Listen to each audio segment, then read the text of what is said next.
how to mount and unmount USB drive in our Linux server. At first, we need to check if there is a USB drive connected in our Linux. To check, we need to execute the command ls blk. Then, we were able to determine the list of volumes in our Linux system. After we check, we need to install our USB drive or connect our USB drive in our Linux server.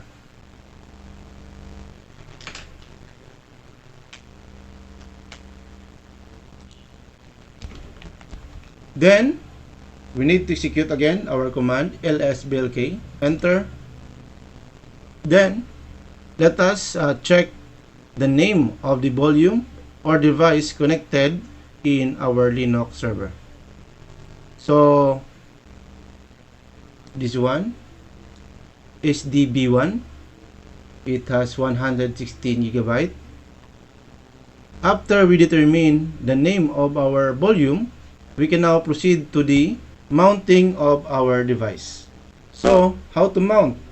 So first, let us check or determine where we want to mount our USB drive. So, let us check where I am now. At home, Tony. Alright, so if we want to mount our USB drive in our Linux system, we need to create a folder for the mounting point of our device. So, where I want to mount my USB drive in my home Tony. So, let us create a directory, mkdir. Then, the name of the mounting point of our USB drive. So, let's say 116 USB. Enter. Then, let us check the created directory for our mounting point. So, that is 116 USB. Let us check the contents of the 116 USB. CD 116 USB. ls.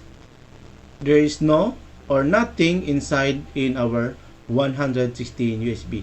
So, we need to mount our USB drive. How?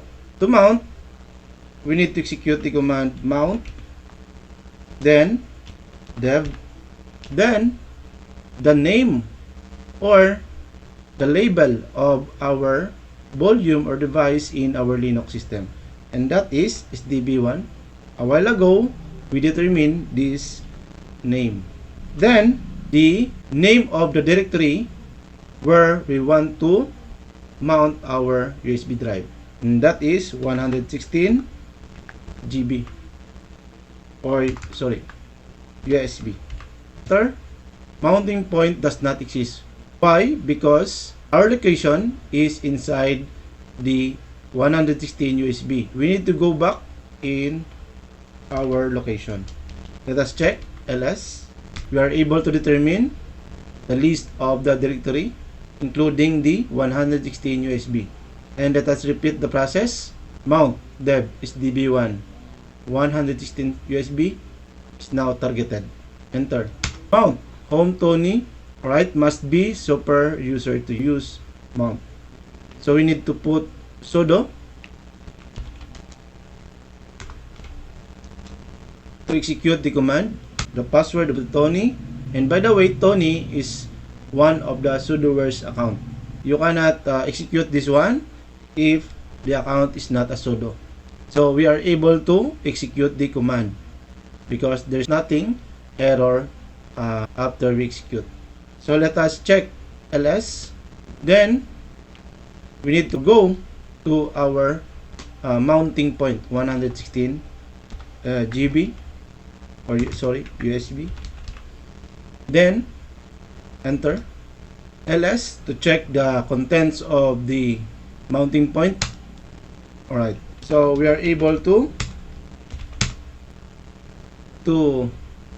see the contents of our mounted USB drive in our created mounting point in Linux system. So we can now access the files inside our USB. So how to unmount this USB drive. So we need to execute umount,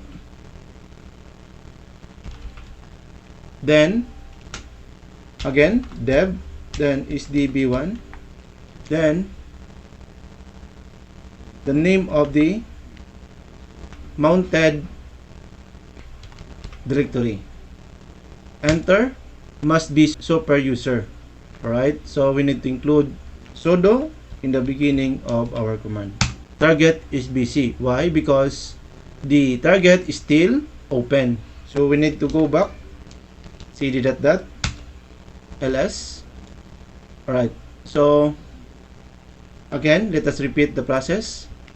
Sudo umount dev sdb1 116 USB, enter, not mounted. Alright, so we remove the mounting point in our directory. So let us check the directory again, ls, then we need to go our directory, ls, nothing inside in our directory. So that's how we mount and unmount USB drive in our Linux server. So that's all for now. Thank you so much.